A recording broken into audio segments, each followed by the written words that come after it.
সচরাচর আম্মুই ছাদ বাগান থেকে শাক বা সবজি সংগ্রহ করে থাকেন, কিন্তু আজকের ভিডিওটিতে আমার মায়ের সাথে আমাদের দুজন স্পেশাল মানুষ রয়েছেন।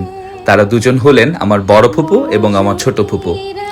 আমার মায়ের পাশে যাকে দেখতে পাচ্ছেন ইনি হলেন আমার বড় ফুপু, এবং আমার ছোট ফুপুও এসছেন, যাকে দেখতে পাচ্ছেন ইনি হলেন আমার ছোট ফুপু।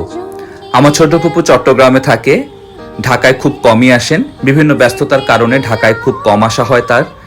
2 বছর বা 3 বছর পর পর আসেন বেড়াতে আমাদের বাসায় বা আমার বড় ফুপুর বাসায়। তো অনেক বছর পর ফুপু এসছেন ঢাকায় আমাদের বাসায় বেড়ানোর জন্য। তো দুই ফুপুকে নিয়ে আম্মু ছাদে চলে গেলেন, ছাদ থেকে মিষ্টি কুমড়া, তারপর আলু শাক এবং কলমি শাক সংগ্রহ করবেন বলে। ভিডিওটি আমাদের সবার জন্য অনেক বেশি আনন্দের এবং খুব বেশি মেমোরেবল। সবাই দোয়া করবেন সবার জন্য।